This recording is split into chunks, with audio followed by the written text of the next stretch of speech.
tutup sih.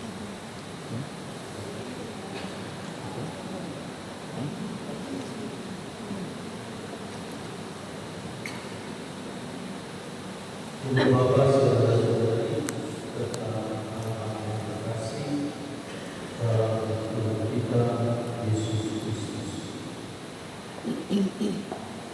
Kisah tentang Daud sang terkenal.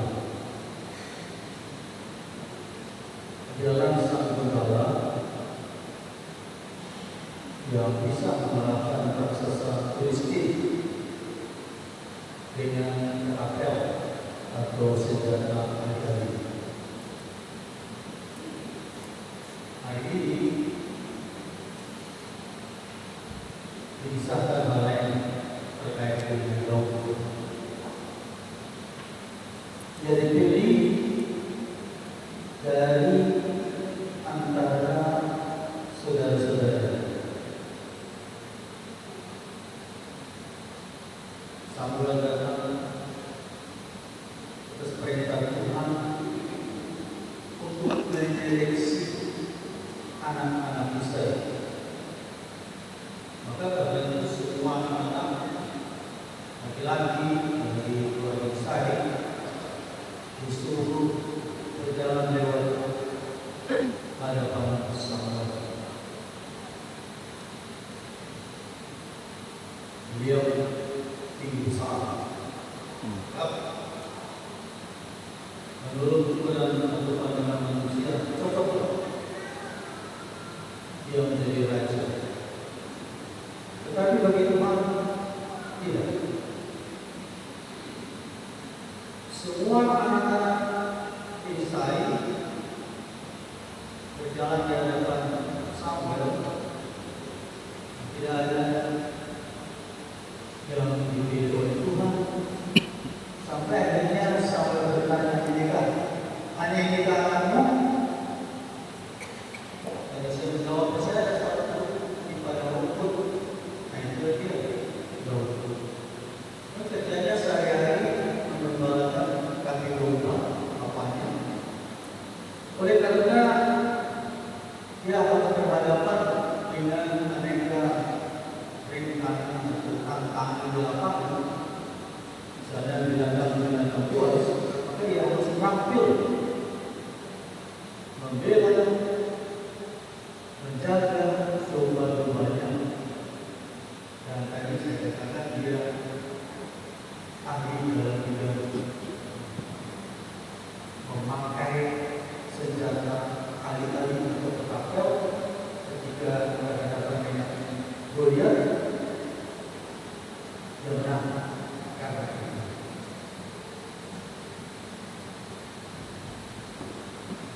Apa maksud sabda Tuhan daripada pertama?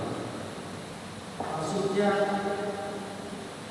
Tuhan memilih manusia untuk melaksanakan tugas pekerjaannya bukan karena penampilan lahiriah atau bukan karena penilaian manusiawi atas penampilan lahiriah seseorang. Tuhan memilih orang karena dia tahu isi hatinya, dedikasinya, motivasinya, keterampilannya, keimanannya, dan lain sebagainya. Daud terpilih karena dia yang memenuhi persyaratan untuk menjadi seorang raja. Dalam bacaan Injil, kita berhadapan dengan peristiwa para rasul. Dua orang bersaudara yang minta perlindungan, yang menyampaikan permintaan Tuhan, tapi Yesus menyatakan tidak. Karena hanya Bapaknya yang di surga yang berhak memberikan kepada orang yang terpilih untuk menjadi dia yang bisa duduk sebelah kanan atau kiri Tuhan. Dan karena pribadi, bukan karena kemauan keluarga. Dan Bapak, saudara-saudari, ini semua berkaitan dengan panggilan, baik itu panggilan dari imam, guru dan suster, tapi juga panggilan untuk melayani Tuhan dalam gereja. Pelayanan khusus seperti yang nanti dilakukan oleh para bapak ibu yang akan dilantik sebagai beberapa atau pelayan rajin melalui komuni.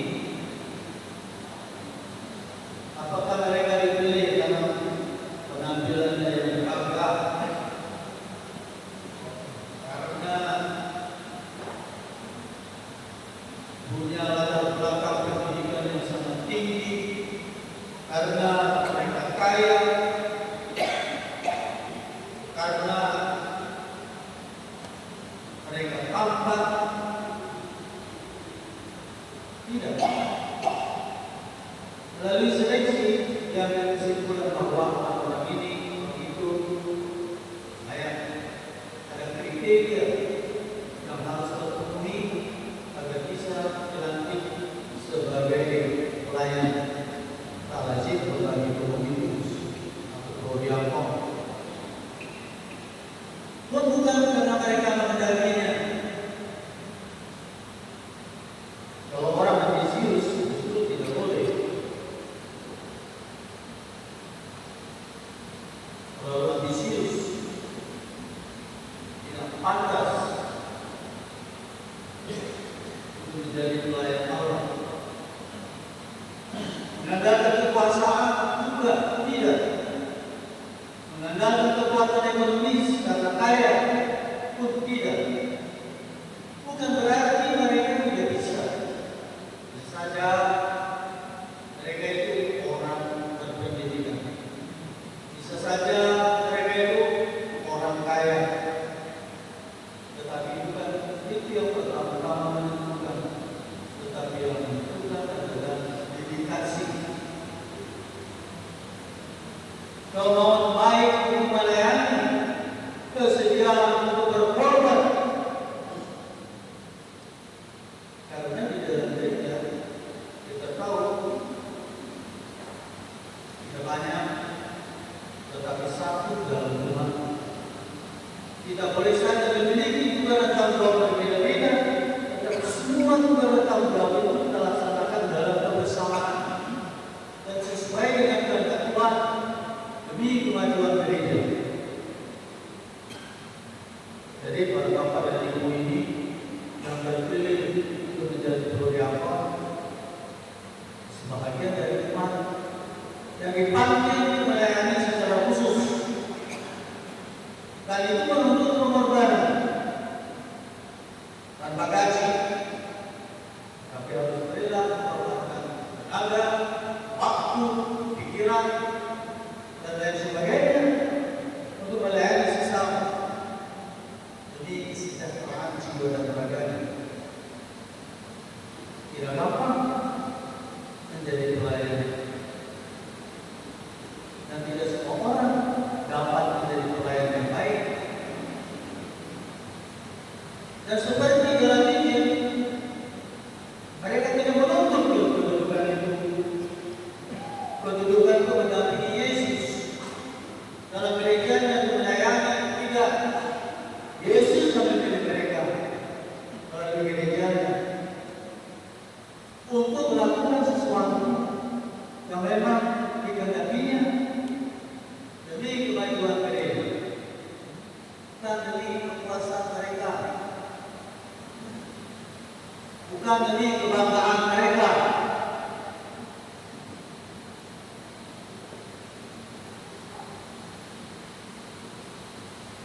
Tuhan memandang hati, bukan penampilan lahiriah. Mereka dipanggil setelah melalui seleksi.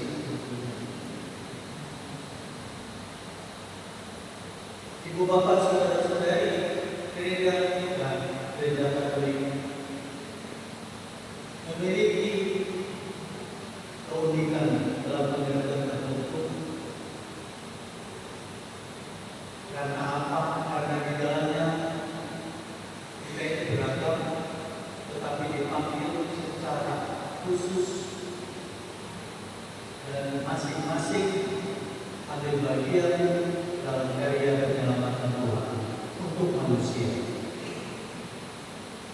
Oleh karena itu, apapun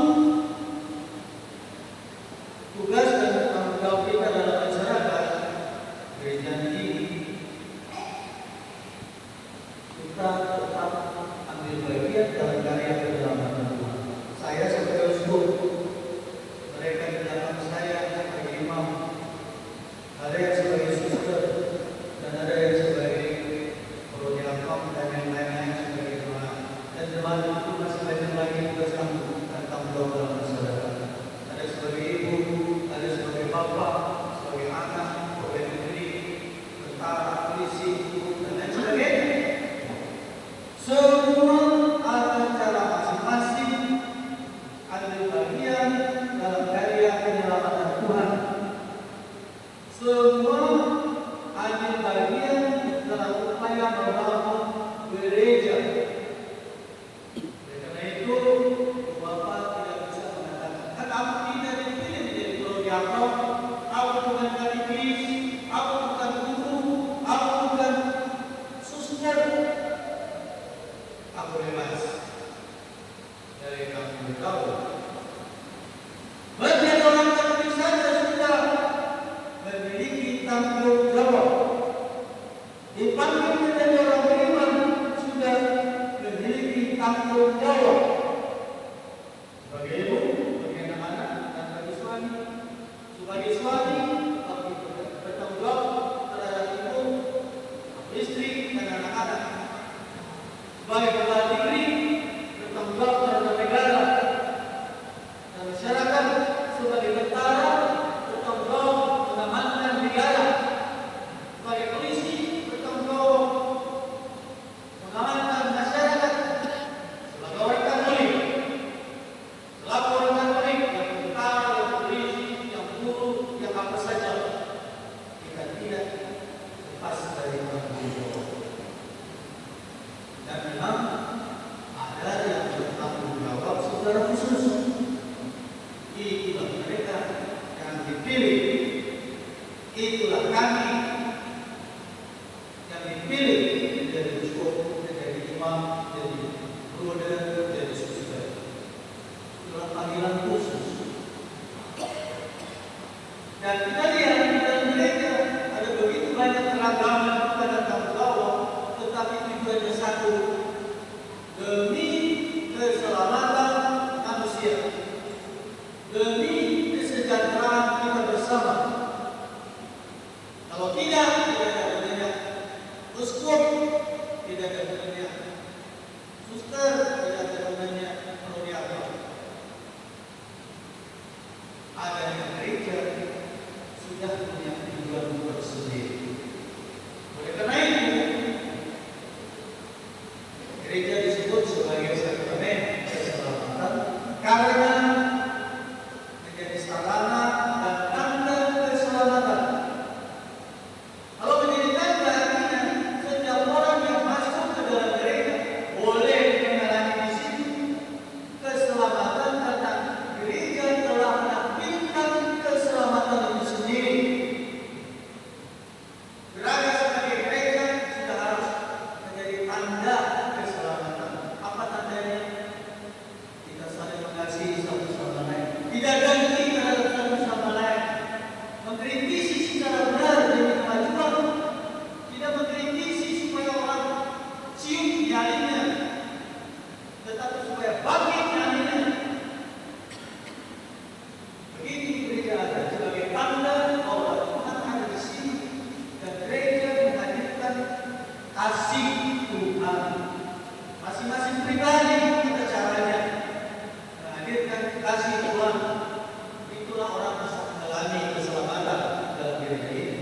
Kalau tidak, kalau kita bodoh-bodohan, kalau kita berkelahi satu sama lain, iri hati terhadap satu sama lain, mengkritisi untuk mematikan satu sama lain, itu bukan keselamatan. Ini sebagai tanda. Kalau sebagai sarana apa? Sarana membantu kita untuk mencapai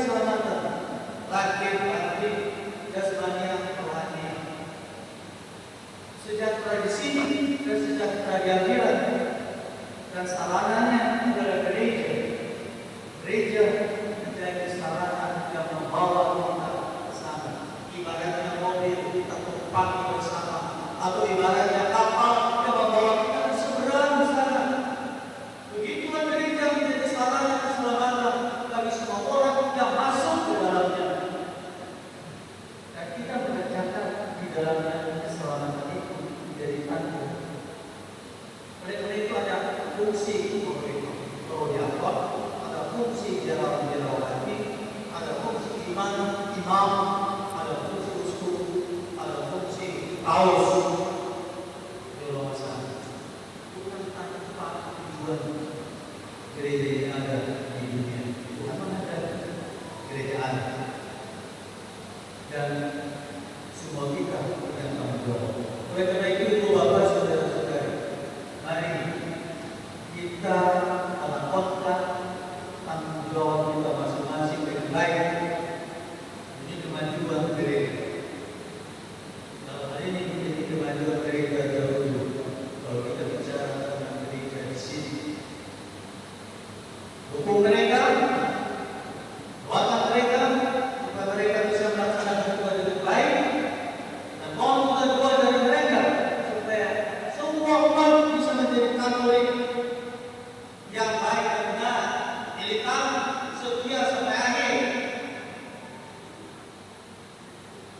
Tidak hanya setia sampai setengah mati setelah menjalani kesulitan dan murtad. Setia sampai mati, baru orang sampai ke surga. Ingat apa yang dikatakan Tuhan Yesus dalam dalam Injil Yohanes 14 ayat 6. Akulah jalan, kebenaran dan hidup, dan hanya melalui Aku orang sampai kepada Bapa. Maka kesetiaan penting, keimanan yang betul perlu supaya kita sampai kepada Bapa. Lewat Yesus dan dibawa oleh Yesus. Orang murtad mengkhianati Yesus tidak sampai ke surga, itu jelas. Karena jalan satu-satunya ke surga dari Yesus. Bagaimana? Tapi dia malah ke surga kalau dia sudah mengingkari Yesus. Sebab sekali lagi dikatakan, aku adalah jalan, kebenaran dan hidup, hanya melalui Aku orang sampai kepada Bapa. Ini Tuhan sendiri yang mengatakan, bukan saya. Jadi ini menjadi pegangan bagi kita. Maka doakan satu sama lain agar kita bisa setia sampai mati. Para prodiakon mendoakan umat taruhnya, dan umat taruhnya mendoakan para prodiakon, mendoakan kami juga imam atau uskup. Sebab kami teman-teman masuk surga Ibu Bapak. Jangan pikir karena saya uskup lalu Tuhan dengan sendirinya menyediakan surga bagi saya. Jangan pikir bahwa mereka imam dengan sendirinya mereka masuk surga. Jangan pikir katanya wanita itu suster otomatis masuk surga. Tidak. Tapi bagaimana kita melaporkan susternya, kita imamnya, kita uskupnya, kita sesuai dengan keadaan Tuhan, itu kita dirangkul oleh Tuhan dan dibawa ke surga. Tapi kalau kita sebagai prodiakon, sebagai suster, sebagai imam, sebagai uskup, hanya tampilannya saja yang baik, tapi isinya bobrok. Tuhan tahu apa yang ada di dalam. Tuhan tidak melihat tampak saya tampak, tampak suster cantik, tampak prodiakonnya sangat, otomatis masuk surga. Tidak otomatis. Harus berjuang, harus hidup sesuai dengan Tuhan, sesuai dengan ajaran iman Katolik. Nah, itulah yang seharusnya kita refleksikan. Ibu Bapak, saudara-saudari, sebenarnya kita manusia terpilih. Menjadi orang Katolik saja sudah terpilih, karena Tuhan ingin kita semua masuk surga. Kita percaya ada surga. Tapi jangan lupa ada juga neraka. Jangan pikir hanya ada surga, tapi ada neraka juga. Dan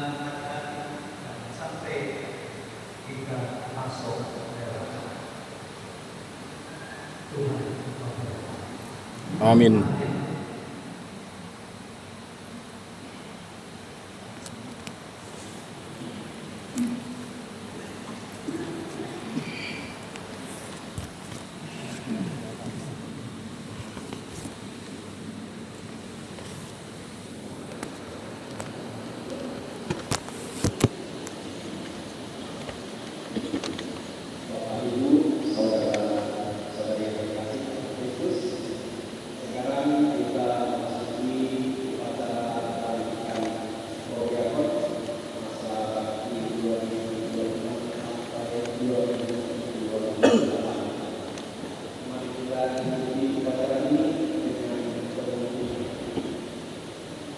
Bapak